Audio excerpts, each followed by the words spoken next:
Well, after a couple of months of a lot of talk about variant Qurans, variances in Quran manuscripts, you may be wondering, are there similarities among Quran manuscripts at all? If this is a question that you've had, stick around, we'll talk about it today.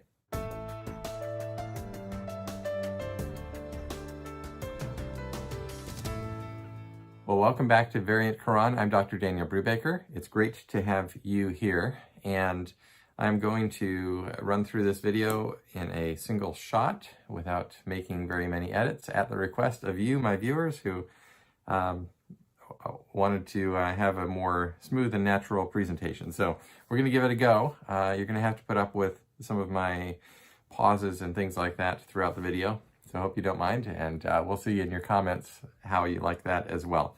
I have tried to cut out spaces and so forth in order to shorten the videos to not waste your time in previous ones. So, but we'll just do this one very naturally, and it's not going to be a very long video, so this should be just fine. All right, so today I want to answer one single question that came up in my last video from a viewer. And it was Khadija Mutawakkil, who says, "Hi, sir. It's a good thing to learn about Quran. You always show us the differences between old manuscripts and the Quran that we have today. Can you show us the similarities too? Thank you." And this is a great question because I understand that this material is new for many of you, and it is a sort of a hot topic of discussion and so forth. But you all have not had, many of you have not had the experience of looking through the manuscripts and having an understanding and a perspective of how, what the density of these corrections are in the Quran manuscripts. And, you know, obviously the flip side of differences and variants and so forth is the degree of similarity. So I want to spend a little bit of time on that today, and I haven't developed out a full presentation for you, but I will offer some comments and show you at least one resource that I found recently that is interesting, although I haven't had a chance fully to review it and assess it. There are some things about it that I want you to make you aware of as well. But okay, so the first answer that I'm going to give to that question about similarities between the Quran manuscripts, particularly the old Quran manuscripts, which is what I'm talking about, is that by and large, they are very similar. There are differences in orthography that we see coming down through particularly the first couple centuries as the orthography is being solidified. And by orthography, by the way, I realize that I'm speaking in jargon. We're talking about some changes in the way that the words were written over time, particularly, for example, the Arabic words involving the writing or not writing of some of the long vowels that are included sometimes in the middle of a word or things like that. And it wasn't that these words were pronounced differently. It was not necessarily that it changed the word itself. It was just that the way the word pronounced was actually written down on the page came to be changed. The conventions for doing that changed over time, and so they came to be written differently in the manuscripts.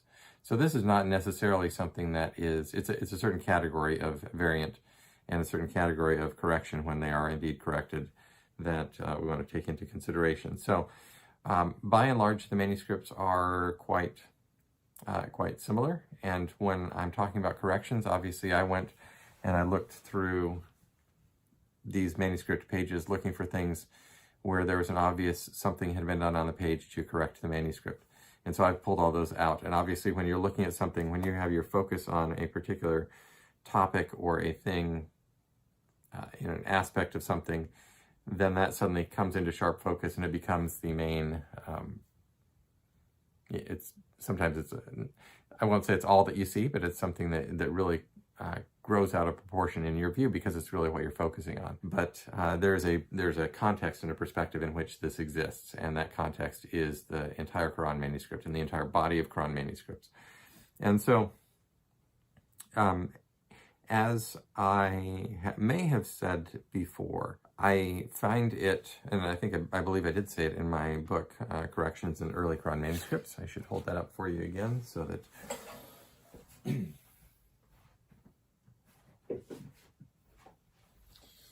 there you go. So please, if you haven't got a copy of the book. It's very reasonably priced on Amazon, and you can go pick that up anytime you like.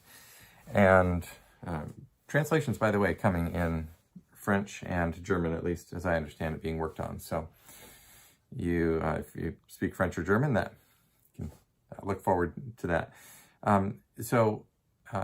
As I have mentioned in there, is that it's unusual for me to go through, in my experience, more than a few pages, sometimes less than that, but more than a few pages of an early Quran manuscript and not find some sort of correction or variant, and often the density is more than that.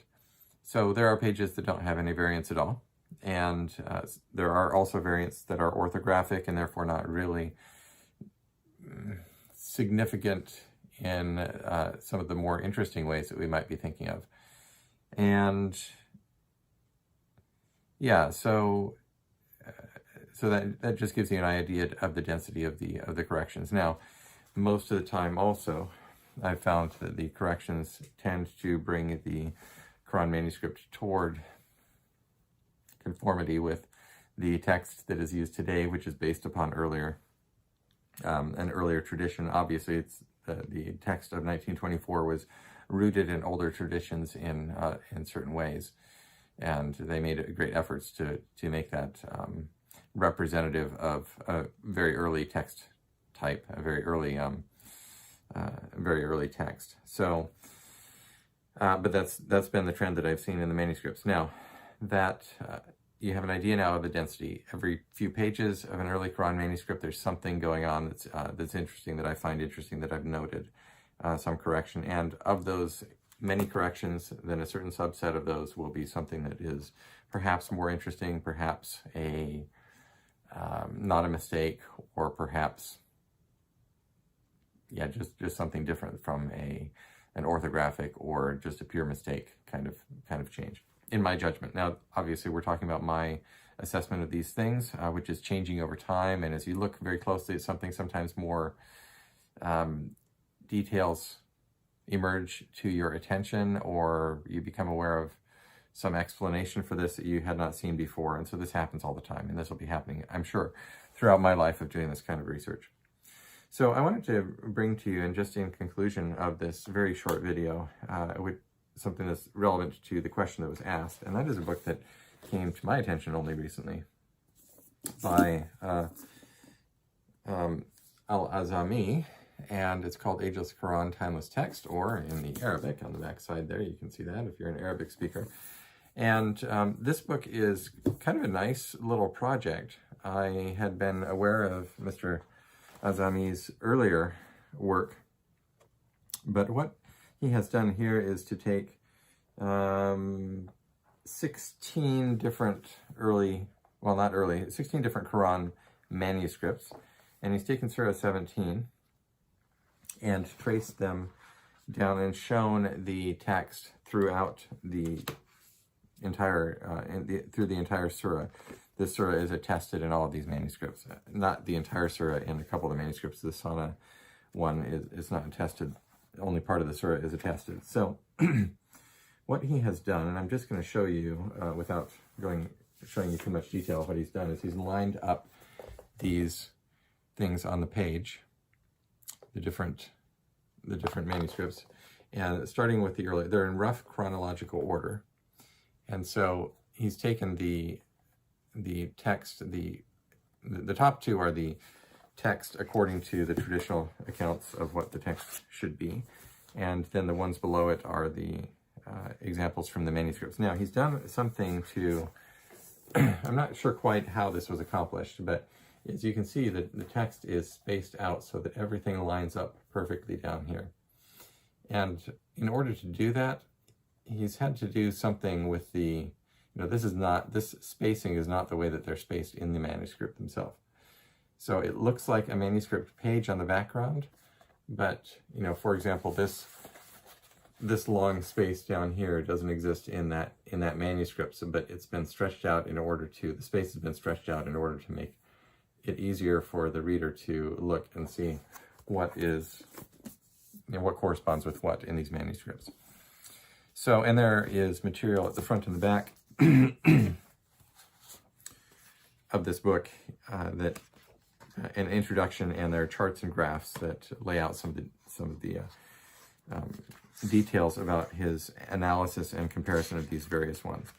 So I have not yet had a chance to look through and to make a thorough assessment of the text of this, because it would take going through line by line of each one. And I am aware of a couple of places where there are some small variations in these manuscripts that were chosen, but these 16 manuscripts were, and they come, and then the lower ones on that page are more modern. Only the first,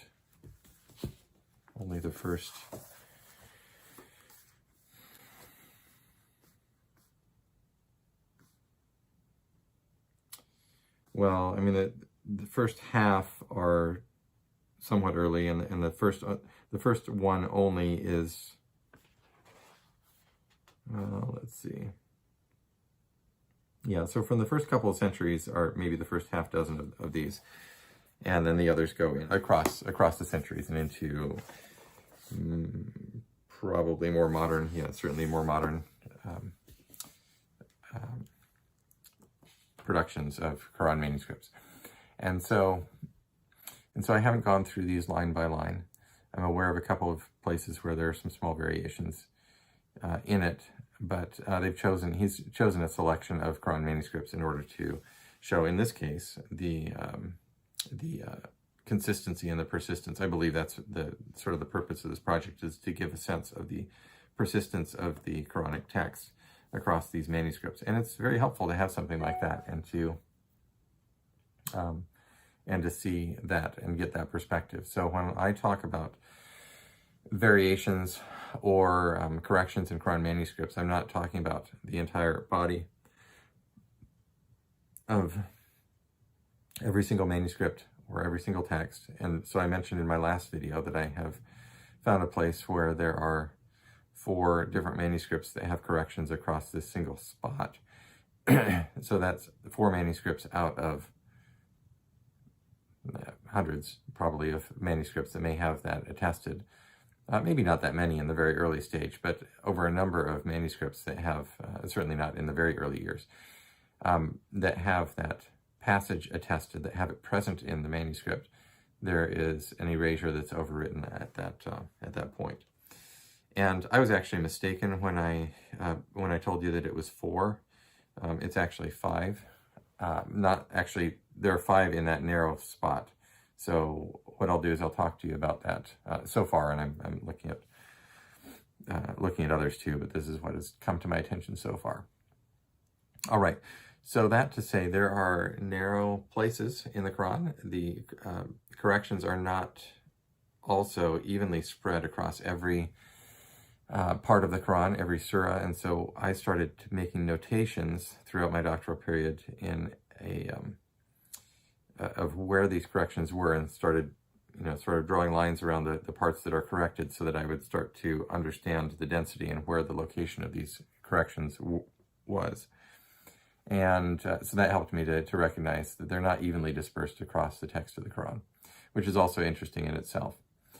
So yes, so there are many, many similarities, and the text of the Quran, it's not as though the entire text is just covered with corrections in every part of it, but there are corrections in different various manuscripts, and some of these corrections correspond with corrections in other manuscripts. So this raises the possibility of, well, either families of manuscripts, which is being studied as well, because when you have a text transmitted and maybe there's a variation in one manuscript that becomes the model for the production of other manuscripts, and so the ones downstream from that will have and carry the same variation in it.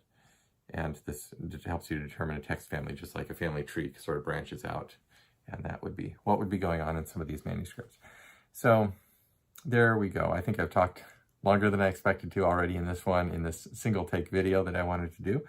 So I'm going to leave it at that, and I have some more questions that I'll answer in a subsequent video, and we're going to get back into some actual new manuscript material at some point very soon as well. So thank you for watching, and we'll talk again soon. Also, if you would consider supporting the work that I do, I am doing this with your help, which enables me to go and spend my time and effort and get the resources I need. There's a Patreon link at the bottom, and I'm working on other things that some of you have requested through Subscribestar and PayPal.